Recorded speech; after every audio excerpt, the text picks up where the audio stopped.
Alright, so this was the one that initially inspired all of the other Smash lists to begin with. I started with this one, and then I was like, well, why not an items list? And then I started making it, and I put Pokeball and assist trophies, and I was like, well, why not an assist trophy list? So as that result, we ended up getting 3 lists. Now we get to talk about Pokemon. One of the most exciting items that I always loved getting as a kid. Sometimes I would just go into practice mode, just throw Pokeballs over and over because I liked it. I thought it was fun. I liked Pokemon. Pokemon was a thing I was young enough to know and understand. Admittedly, I did find this one a little bit trickier to narrow down than the other two because I felt like some of them were just so limited, and I remember like certain ones that I liked, but I feel like a lot of them were very close and similar together. So this might be a little bit tricky of a list, but here goes. The first one of the list is just going to be Goldeen, just because it's kind of funny to get a Pokeball, get super excited, think you're about to fuck up your opponent, and then Goldeen just pops up and starts flopping around on the ground. It's just a nice joke moment. So for that, and for it being consistent and being,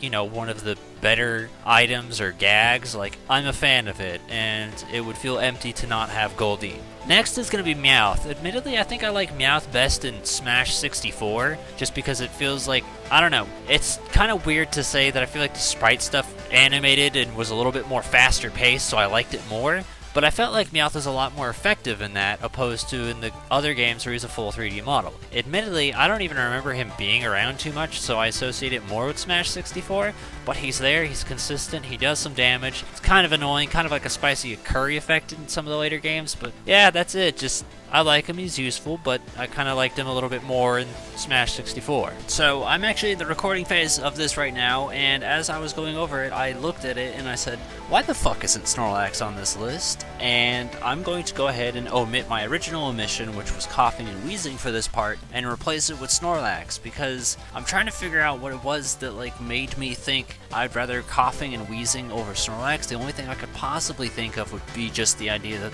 I thought it was really cool that coughing evolved into wheezing basically between 64 and Melee, but Snorlax has always been kind of one of those really good ones that's, I would say, the most iconic Pokeball Pokemon that shows up in all the games, aside from Goldeen. It's the definitive good one, and I remember lots of jokes about it in Smash 64 whenever you try and pause at the right time. But yeah, Snorlax is really good, and I don't know why I didn't originally have it on the list. And for this reason, that's why I'm going to go ahead and throw Blastoise on there as well, is because it is satisfying to see Blastoise serve its use in a little bit more of an animated way in Melee. But on top of that, he basically serves the exact same purpose as Kyogre, but the difference is Kyogre kind of sucks. Blastoise at least did damage and felt like it had some power to it, as to where Kyogre is more like, hi, I'm just a giant version of Mario's Flood. I'm annoying, but I don't hurt you. As to where Blastoise, you could feel the power of every single time you got hit by Hydro Pump. It mattered. You cared.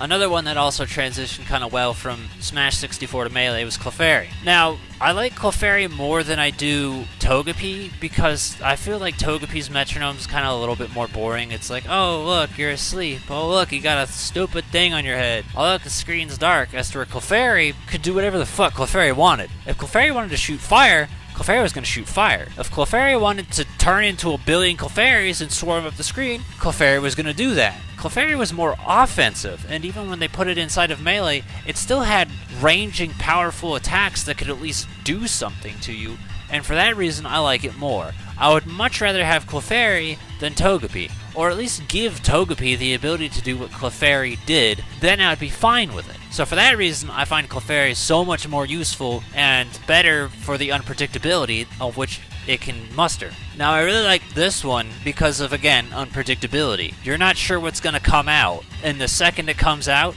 bam, your ass is out of there. It takes 2 seconds for that ball to open, and then shoot you right off the fucking stage. Porygon 2 doesn't give a damn. Porygon 2 hurts, and I like that. I like the sudden impact of it, where you don't even get a chance to think and react. It happens that quickly.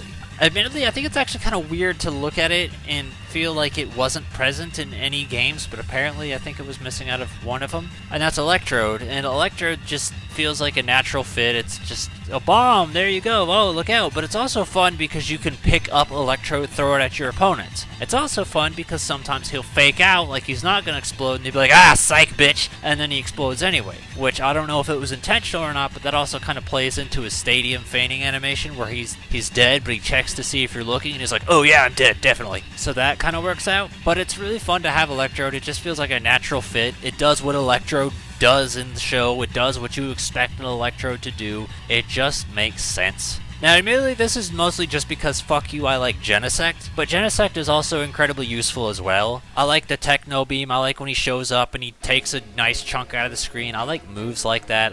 I mean, that also helps why I like Samus's finisher and stuff like that, the Daybreak. So I like that, and he doesn't start off with it, but you still kind of get this chance of warning, and you know that once you got Genesect out there, you have yourself a really good, useful Pokemon that's actually going to whoop some ass here. So that's why I like Genesect, outside of the fact that, fuck you, it's Genesect. Admittedly, I feel like out of all of them, Brawl probably had the weakest Pokemon list, and it's actually kind of weird because after looking back over it, a lot of them were kind of similar and or recurring, but I just remember the one consistently good thing that came out of Brawl was Latios and Latias. That was one that at least appeared semi-often, and when it did, you knew it was going to at least do something. Not only did it hit you, but if you were close enough at range, it could push you, and it's kind of nice to see your enemy get ping-ponged around over the efforts that you were able to set forth. Now, my overall favorite event match in all of Melee was the one where all you have is legendary Pokemon to attack your enemies,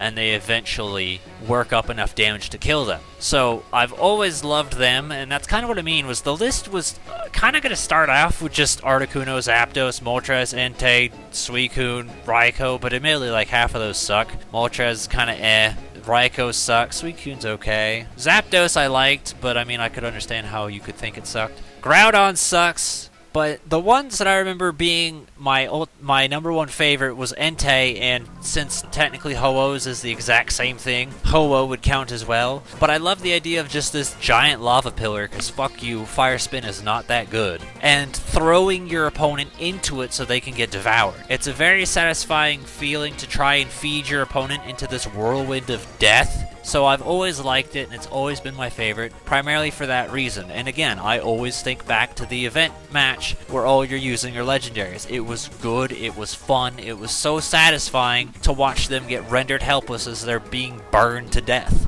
Alright, so that's all of the Pokemon. Hopefully by this point I have not killed myself because of how annoying it must be for me to try and get the footage for all of these, which also kind of works out very well that at least the clips on which I'm talking are very, very short. But yes, those are my favorite Pokemon. I'm looking forward to what they bring in the future. There's quite a few Pokemon that I hated, like Munchlax and Bonsly, and I don't really care too much about Gardevoir. Although an Exeggutor I think would kind of annoy me, but admittedly I think it'll just be more funny than anything because it's like, haha, you can't reach me. But I'm sure they'll find a way to exploit that. So yeah, admittedly there were some times where I wasn't a fan of it, but I understood why they did what they did, and that was just to represent all generations. So that's kind of cool. I'm kind of glad that they're at least trying to get one of each generation to get a little bit of love. So even bringing back things like Eevee's kind of nice. But yeah, that's all of my favorite Pokemon in Pokeballs. Admittedly, it was actually the hardest one for me to come up with, but there you go. I love Smash Brothers. This is me doing dumb Smash Brothers stuff and making a lot of Smash Brothers videos because I'm excited for Switch. Smash Ultimate. I didn't want to be, but I am. It's JC4R. Goodbye.